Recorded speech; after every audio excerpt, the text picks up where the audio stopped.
한두레 농산의 골프 연습장 부지를 반값에 매각하면서 현금 8천만 원을 건네받았다는 의혹을 받는 당시 농어촌공사 직원은 김모 팀장입니다.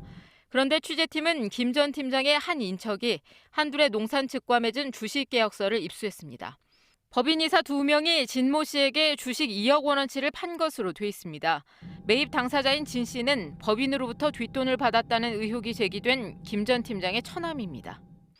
주식 매매 계약 시점은 2007년 4월. 한두레 농산 계열사가 농어촌공사 부지를 반값에 사들이려 했던 바로 그 시기입니다.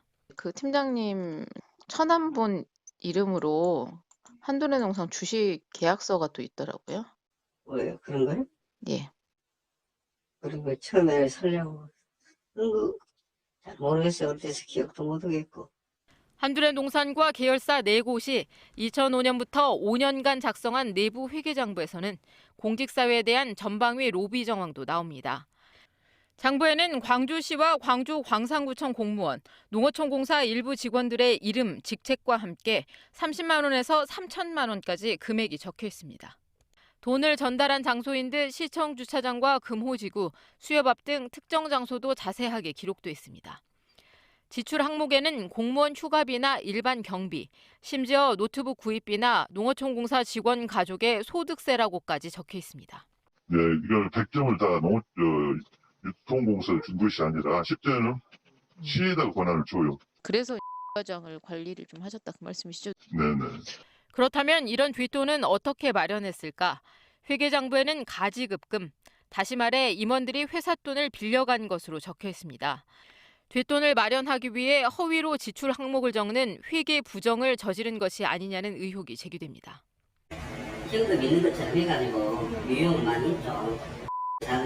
한꺼번에는 이제 돈이 많이 있다 보니까 그거를 대표이사 가지급금으로 돈이 뭐 1억이고 2억이 나갔는데 그런 세부 신고를 전혀 안 한 거죠. 이에 대해 당시 한두레 농산 공동대표를 맡고 있었던 지역 건설사 대표 한모 회장은 영업비를 마련하기 위한 것일 뿐 한두레 농산에서는 자금을 빼쓰지 않았다고 해명했습니다.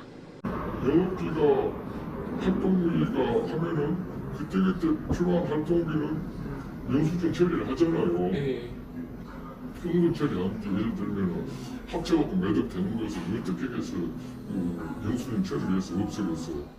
회계 전문가들은 오너를 위한 전형적인 회계 부정 가능성을 지적합니다.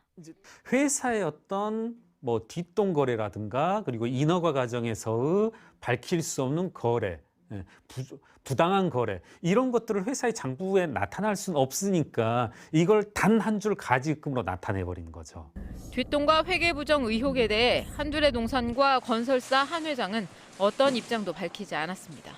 농업법인의 불법 설립에서 헐값 부지 매입 의혹까지 이 과정에서 공직사회에 대규모 뒷돈이 살포됐다는 증언과 자료까지 나오면서 사법당국의 사실관계 확인이 필요해 보입니다.